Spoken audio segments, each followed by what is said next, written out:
आज हम लोग यहाँ पास MCBU यूनिवर्सिटी का सोल्ड पेपर हम लोग यहाँ पर देखने वाले हैं, जो कि एक प्रकार का आपका ये आंसर की होने वाला है। अगर जो स्टूडेंट यहाँ पर पेपर देकर आए हैं, चाहे BSc, BH, SC, अगर आप इसके अलावा BA या फिर BCom वाले होते हैं, आप लोग का अगर पेपर ऐसा ही सेम बना हुआ है तो आप लोग प्लीज अपना क्वेश्चन को मिला लीजिएगा। आप लोग कितने क्वेश्चन यहाँ पर गलत किए हैं, कितने क्वेश्चन आपके यहाँ पास राइट है। एंड अगर आप लोग इस वीडियो को कभी फ्यूचर में देखते हैं तो आप लोग प्लीज इन वीडियो को अच्छी तरीके से एनालाइज कर लीजिएगा, क्योंकि इससे बहुत सारे क्वेश्चन आपके एग्जाम में बनेंगे। और ये आपका जो क्वेश्चन पेपर होने वाला है, ये आपके फाउंडेशन कोर्स का रहेगा। जैसे कि आपका जो पहला पार्ट यानी पहला पेपर होगा कि हिंदी भाषा और संस्कृत, यानी कि आपका जो लैंग्वेज एंड कल्चर का जो पहला पेपर आता है, ये फर्स्ट में आपको करना पड़ेगा। दूसरा English language and India culture, यानी कि आपको इंग्लिश का जो पेपर होगा वो आपका सेकंड पेपर होगा। पेपर आपका 50 क्वेश्चन का होगा, दूसरा पेपर भी आपका 50 क्वेश्चन का होगा। अगर आप लोग टोटल करेंगे तो आपका यहाँ पास 100 क्वेश्चन हो जाते हैं, 100 मार्क का होगा। आइए हम लोग यहाँ पर क्वेश्चन को अच्छी तरीके से एनालाइज कर लेते हैं। जैसे कि यहाँ पर पहला क्वेश्चन आता है, मातृभूमि कविता किस युग की कविता मानी जाती है? द्विवेदी युग को मानी जाती है, यानी कि आपका बी नंबर राइट हो जाएगा। एंड इसके बाद फिर आपका दूसरा क्वेश्चन आता है, मातृभूमि किसकी सगुण मूर्ति है? इसका राइट आंसर है आपका सगुण मूर्ति सर्वेश की, यानी कि आपका डी राइट यहाँ पास हो गया। एंड इसके बाद फिर आपका तीसरा क्वेश्चन आता है, पाकर तुमसे सभी सुखों को हमने किस रचना से उद्धृत है? अगर आप लोग यहाँ पास सही आंसर करके आए होंगे तो आपको पता होगा, तो यहाँ पास इसका राइट आंसर हो जाता है सी, यानी कि मातृभूमि का है। एंड इसके बाद फिर आपका चौथा क्वेश्चन आता है, सकेत महाकाव्य किसके द्वारा रचित है? तो जो आपका सकेत महाकाव्य है वो यहाँ पास मैथिली शरण के द्वारा क्या है, रचित है। एंड इसके बाद फिर आपका अगला क्वेश्चन आता है, पांचवा क्वेश्चन आता है, मातृभूमि कविता में रत्नाकर शब्द किसके लिए आया है? आपका राइट आंसर हो जाएगा समुद्र के लिए यहाँ पास आया है। इसके बाद फिर आपका अगला क्वेश्चन आता है, कथा सम्राट किसे कहा जाता है? जो आपके कथा सम्राट है मुंशी प्रेमचंद्र को कहा जाता है। इसके बाद फिर अगला क्वेश्चन आता है, शतरंज के खिलाड़ी कहानी का मुख्य पात्र है? तो शतरंज का जो खिलाड़ी है उसका मुख्य पात्र है आपका मिर्जा और मीर। तो आप लोग इन्हें अच्छी तरीके से याद रख लीजिएगा। अगर आप लोग इंपॉर्टेंट क्वेश्चन में पढ़े होंगे या फिर MCQ मेरे वीडियो में देख कर गए होंगे तो आपको एक आइडिया लग गया होगा। एंड इसके बाद फिर अगला क्वेश्चन आता है, नवाब वाजिद अली शाह कहाँ का शासक था? तो इसका राइट आंसर हो जाता है अवध का, यानी कि आपका यूपी का। एंड इसके बाद फिर हम लोग और आगे क्वेश्चन यहाँ पर देख लेते हैं, प्रेमचंद का जन्म स्थान या फिर गाँव कहाँ है? तो प्रेमचंद्र का जो जन्म स्थान था वो आपका लम्ही में था, यानी कि पहला नंबर आपका राइट हो जाएगा। एंड इसके बाद भी पूछा गया है, शतरंज के खिलाड़ी के रचनाकार कौन है? तो यहाँ पास आपका राइट आंसर हो जाता है मुंशी प्रेमचंद जी शतरंज खिलाड़ी के क्या रचनाकार हैं। शरद जोशी का नाम किस रूप में प्रख्यात है? तो ऐसे तो कहा जाए कि ये आपका व्यंग्यकार होगा, लेकिन ये बहुत से नाटक या फिर फिल्म हो गए, बहुत कुछ यहाँ पर लिख चुके हैं, तो यहाँ पास इनका होगा सभी। तो आप लोग यहाँ पास सभी कर सकते हैं। एंड इसके बाद फिर यहाँ पास अगला क्वेश्चन आता है, अफसर को किसकी कविता याद आ गई थी? तो अफसर को यहाँ पास मैथिली शरण गुप्त की कविता अंधों का हाथी किसकी रचना है? तो यहाँ पास इनका राइट आंसर हो जाएगा सूर्यकांत त्रिपाठी निराला जी का है, यानी कि बी नंबर यहाँ पास राइट। प्राकृतिक विज्ञान के अनुसार इल्ली से तितली बनती हैं, ये किसने कहा था? तो इसका आपका राइट आंसर हो जाएगा, लेखक ने यहाँ पास कहा था कि प्राकृतिक विज्ञान के अनुसार इल्ली से यहाँ पास तितलियाँ बनती हैं। एंड इसके बाद फिर आपका अगला क्वेश्चन आता है, शरद जोशी का जन्म किस प्रदेश में हुआ था? तो शरद जोशी का जो यहाँ पर जन्म है वो आप लोगों का मध्य प्रदेश में हुआ था। इसके बाद फिर आपका अगला क्वेश्चन आता है, राम कथा का मूल आधार है? तो राम कथा के यहाँ पास मूल आधार है वो आप लोग का वाल्मीकि रामायण है, यानी कि ए नंबर राइट हो जाएगा। पामचरियों किसकी कृति है? तो यहाँ पास आप लोग कह सकते हैं स्वयंभू का है, यानी कि ए नंबर राइट हो जाएगा। एंड इसके बाद फिर आपका अगला क्वेश्चन आता है, कृतिवास रामायण किस भाषा का काव्य है? तो यहाँ पास आप लोगों का राइट हो जाएगा बंगाल का है, यानी कि बी नंबर यहाँ पास राइट हो जाएगा। एंड इसके बाद फिर अगला क्वेश्चन आता है, रामचरितमानस की रचना किसने की है? तो रामचरितमानस की रचना यहाँ तुलसीदास ने किया है। एंड इसके बाद फिर आपका अगला क्वेश्चन आता है, राम के पिता का क्या नाम था? तो राम के पिता का यहाँ पास दशरथ था, जो कि आप लोग आराम से कर सकते हैं। इसके बाद अगला क्वेश्चन आता है, उत्साह नामक निबंध किसकी रचना है? तो उत्साह नामक जो निबंध है वो आप लोगों का रामचंद्र शुक्ल जी का है, यानी कि डी नंबर यहाँ पास राइट होगा। एंड इसके बाद फिर आपका अगला क्वेश्चन आता है, चिंतामणि किसकी रचना है? तो चिंतामणि यहाँ पर रामचंद्र शुक्ल जी का है, यानी कि बी नंबर आपका राइट हो जाएगा। इसके बाद फिर यहाँ पास आपका आता है 23वां क्वेश्चन, इनमें से उत्साह का प्रकार कौन सा नहीं है? यहाँ पर याद रखिएगा, उत्साह का प्रकार यहाँ पास नहीं है। तो यहाँ पास आपके आता है धनवीरता, यहाँ पास उत्साह का प्रकार नहीं है, यानी कि डी नंबर आपका राइट हो जाएगा। एंड यहाँ पर पूछा गया है, उत्साह पाठ किस मनोविकार पर आधारित है? तो यहाँ पर आपका राइट आंसर हो जाएगा सी, यानी कि श्रद्धा पर आधारित है। एंड इसके बाद फिर आपका 25वां क्वेश्चन आता है, हिंदी साहित्य का इतिहास को कितने वर्गों में बांटा गया है? तो यहाँ पास आपका आता है 4 वर्गों में यहाँ पास बांटा गया है। एंड इसके बाद फिर यहाँ पास अगला क्वेश्चन आता है, भारत एक है पाठ किस विधा की रचना है? तो यहाँ पास मैं बता दूं, वैसे तो यहाँ पर आप लोग निबंध कर सकते हैं, लेकिन ये आप लोग का काव्य होगा, काव्य विधा की यहाँ पर रचना है। लेकिन फिर भी आप लोग यहाँ पर निबंध अब कर सकते हैं, क्योंकि यहाँ पर दिया नहीं है, तो या फिर काव्य होगा या फिर यहाँ पर निबंध होगा। बहुत लोग यहाँ पर कंफ्यूज हुए होंगे, तो यहाँ पास मैं बता दिया। एंड इसके बाद फिर आपका अगला क्वेश्चन आता है, तो चलिए इसको भी देख लेते हैं। दिनांकर जी को ज्ञानपीठ से किस रचना के लिए सम्मानित किया गया है? तो यहाँ पास उनका राइट आंसर हो जाएगा उर्वशी से, यानी कि ए नंबर आपका राइट है। एंड इसके बाद फिर आपका 28वां क्वेश्चन आता है, भारतीय जनता की एकता का असली आधार है? तो भारतीय जनता की जो एकता है उसका असली आधार होता है भारतीय साहित्य और नदियों का। तो आप लोग यहाँ पर याद रख लीजिएगा। एंड यहाँ पर पूछा गया है, भारत एक है पाठ किस विषय का बोध कराता है? संस्कृत का बोध कराता है। एंड इसके बाद फिर अगला क्वेश्चन पूछा गया है, संस्कृत के 4 अध्याय ग्रंथ किसकी रचना है? तो यहाँ पास आपका राइट आंसर हो जाएगा रामधारी दिनांकर का क्या है, रचना है। अब चलिए थोड़ा हम लोग और भी क्वेश्चन यहाँ पर देख लेते हैं। 31वां क्वेश्चन, इंद्र शब्द का पर्यायवाची है? तो इंद्र शब्द का यहाँ पास आपका पर्यायवाची हो जाता है सुरेश, यानी कि ए नंबर आपका राइट होगा। एंड इसके बाद फिर आपका अगला क्वेश्चन यहाँ पास आता है, अर्वाचीन शब्द का विलोम शब्द होता है? तो अर्वाचीन शब्द का यहाँ पर विलोम शब्द होगा आप लोगों का प्राचीन, यानी कि आप लोग का ए नंबर यहाँ पास राइट हो जाएगा। फिर यहाँ पर पूछा गया है, अनेक शब्द के लिए एक शब्द क्या होगा जिस पर उपकार किया गया हो? तो इसका यहाँ पर राइट आंसर हो जाएगा कृत होगा, यानी कि आप लोग यहाँ पर टिक कर लिए होंगे तो आपके ये राइट हो गया होगा। एंड यहाँ पर पूछा गया है, पुत्री का समानार्थी है? तो पुत्री का यहाँ पास आपका समानार्थी होता है तन्या, तो आप लोग तन्या यहाँ पास कर सकते हैं, यानी कि सी नंबर ये आपका राइट होगा। शंकराचार्य जी ने कितने पीठों की स्थापना की है? तो शंकराचार्य ने यहाँ पास 4 पीठों की रचना की है, जो अपने इंपॉर्टेंट क्वेश्चन में कवर किया था। इसके बाद फिर आपका अगला क्वेश्चन आता है, प्रत्यय कितने प्रकार के होते हैं? तो प्रत्यय आप लोगों का यहाँ पर 2 प्रकार के होते हैं। चंडाल को गुरु मान, जो यहाँ पर श्लोक है, जो यहाँ पर उसका जो वंदना करते हैं उनका या फिर उसका क्या नाम है? तो उसका यहाँ पर नाम हो जाता है मनीष पंचक, यानी कि आप लोगों का यहाँ पास सी नंबर राइट होगा। एंड यहाँ पर आपका अगला क्वेश्चन पूछा गया है, स्वर संधि के कितने भेद होते हैं? 5 भेद। एंड इसके बाद फिर आपका अगला क्वेश्चन पूछा गया है, भानुदय शब्द में कौन सी संधि है? तो यहाँ पास आपका राइट आंसर हो जाएगा स्वर संधि है, ये नंबर आपका राइट है। एंड इसके बाद फिर चलिए हम लोग और देख लेते हैं, दिग्गज शब्द में कौन सी संधि है? तो दिग्गज में आप लोगों का व्यंजन संधि है, यानी कि बी नंबर आपका राइट होगा। फिर यहाँ पास पूछा गया है, शासन प्रशासन एवं राजकाज की भाषा कहलाती है, जो कि एक इम्पोर्टेंट क्वेश्चन है और आप लोग के यहाँ पास मैं बताया था।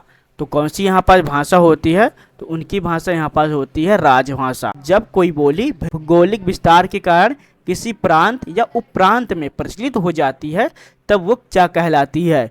तब यहाँ पास वो एक विभाषा कहलाती है, यानी कि आपका सी नंबर राइट होगा।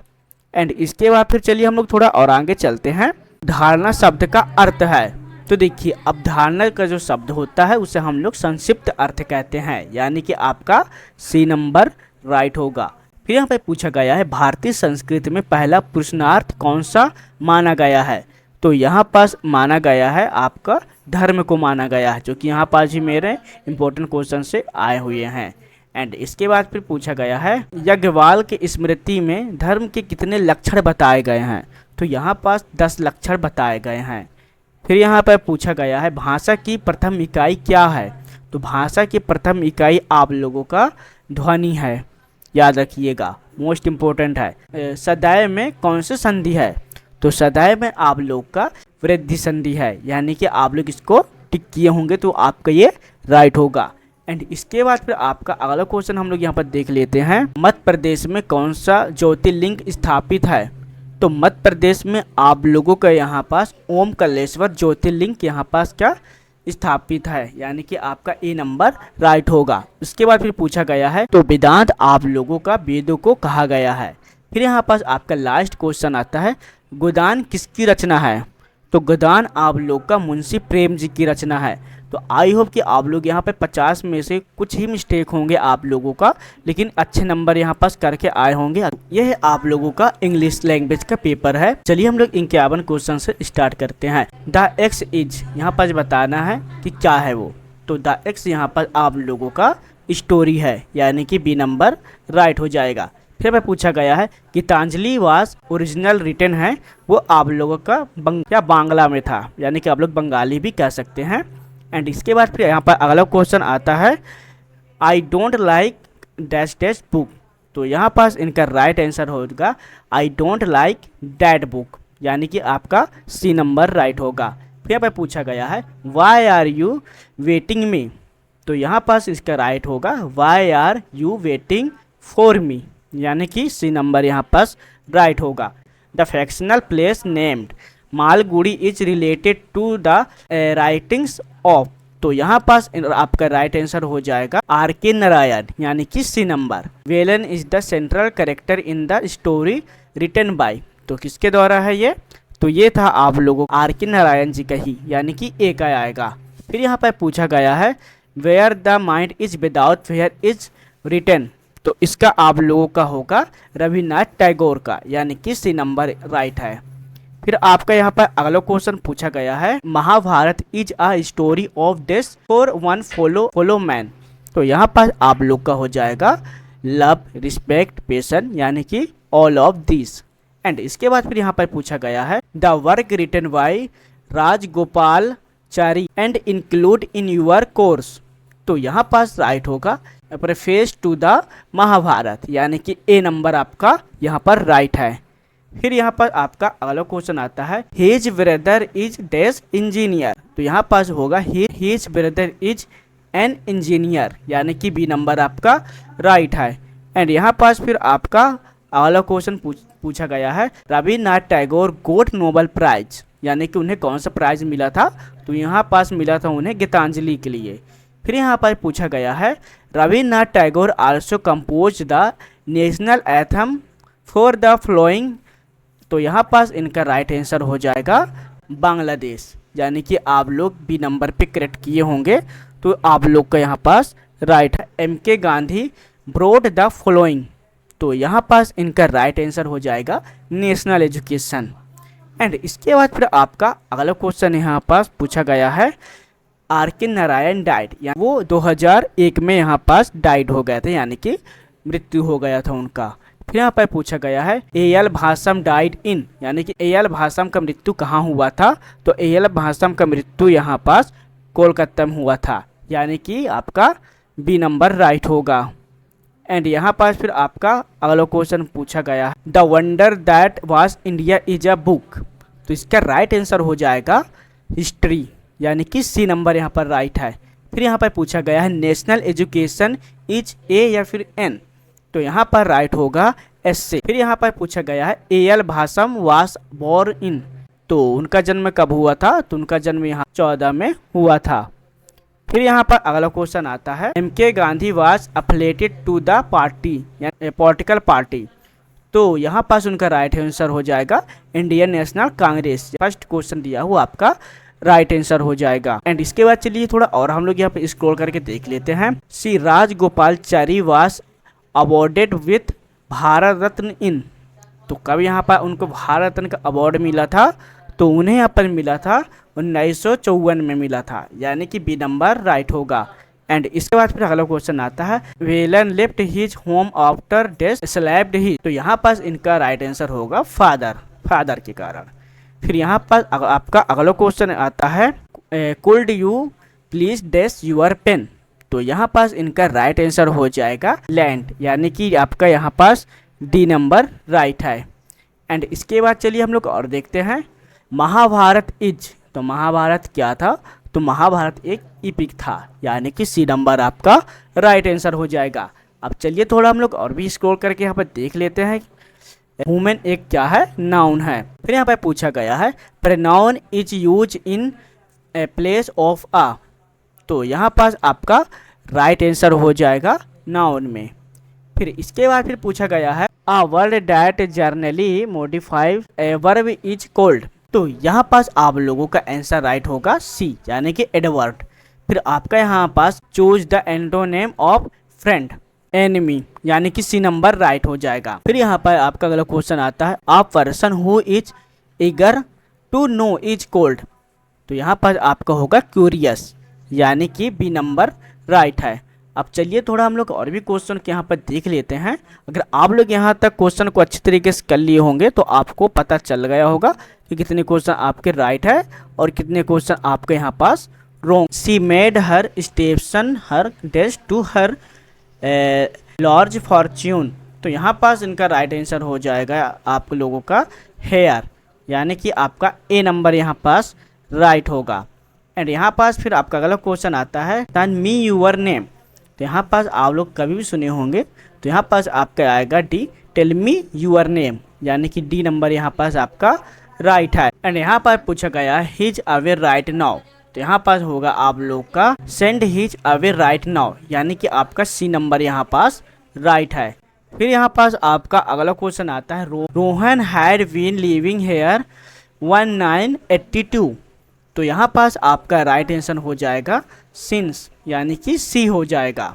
फिर यहाँ पास आपका अगला क्वेश्चन आता है a letter or a group of letters that is added before the root word is called, तो इसका आपका राइट आंसर हो जाएगा प्रीफिक्स, यानी कि सी नंबर आपका यहाँ पास राइट है। फिर ये आपका यहाँ पास अगला क्वेश्चन आता है one word for something that causes death is, तो यहाँ पास इनका राइट आंसर होता है फैटल, यानी कि बी नंबर यहाँ पास राइट है। फिर यहाँ पर पूछा गया है प्राइजेस डेस्टेस ड्यूरिंग द वार, तो यहाँ पास आपका आएगा prices rise during the war, यानी कि यहाँ पास बी नंबर राइट है। फिर यहाँ पास आपका अगला क्वेश्चन आता है we are dash the picture on the well now, तो यहाँ पास आपका राइट आंसर हो जाएगा we are hanging the picture on the wall, तो यहाँ पास आपका राइट है, यानी हैंगिंग मतलब आपका होता है टंगाना, तो आप कोई पिक्चर को दीवार में टंगाते हैं उनके बारे में यहाँ पास बताया गया है। तो पास्ट प्रेडिकल वाज डू इज होगा done, opposite of rich is, तो यहाँ पास आपका रिच का क्या हो जाएगा, तो इसका आपका होगा पुअर, यानी कि बी नंबर हो जाएगा, रिच का पुअर ही होगा। फिर यहाँ पर पूछा गया है animals living in water are called, तो इसका राइट आंसर हो जाता है आप लोगों का क्यूएस, यानी कि बी नंबर आपका यहाँ पास राइट है। फिर यहाँ पर पूछा गया है ही इज टू ट्राइड, तो यहाँ पर राइट आंसर होगा he is too tired to walk, यानी कि बी नंबर यहाँ पास आएंगे। यहाँ पास आपका अगला क्वेश्चन आता है one who looks at the bright side of things is, तो इसका आपका राइट आंसर हो जाएगा सी, यानी कि ऑप्टिमिस्ट। फिर आपका अगला क्वेश्चन यहाँ पर पूछा गया है one who believes in fat is, तो इसका राइट आंसर होगा बी नंबर फैटलिस्ट, यानी कि आप लोग यहाँ पर टिक कर सकते हैं। There are dash people present meeting, तो यहाँ पर राइट आंसर हो जाएगा देयर आर मैनी पीपल, क्या होगा आपका C, many people present meetings. Okay, फिर यहाँ पर पूछा गया है he will not be dash in the meetings, तो यहाँ पास आपका राइट आंसर हो जाएगा इनवाइट, यानी कि ही will not B invite in the meeting, यानी कि बी नंबर यहाँ पास होगा। एंड यहाँ पर पूछा गया है ऑल द मनी वाज तो ऑल द मनी वाज क्या हो जाएगा यहाँ पास, स्पेंट, यानी कि सी नंबर होगा। अब यहाँ पास कुछ पैसेज वाइज क्वेश्चन आए थे, तो यहाँ पास मैं तो ऐसे कर रीड कर लिए हैं और हम लोग यहाँ पर क्वेश्चन भी देख चुके हैं। तो चलिए इसको भी हम लोग जल्दी से आपको टिक करा देते हैं कि कौन सा आपका राइट है, कौन सा राइट नहीं है। Jahangir was called an empire because, right answer होगा D, he ruled over a very big kingdom के लिए, यानी कि आप लोग यहाँ पर D number, what was the desire of Jahangir, तो इसका आपका राइट आंसर हो जाएगा C number, to be just to his subject, यानी कि आप लोग सी पे टिक किए होंगे तो आपका ये राइट होगा।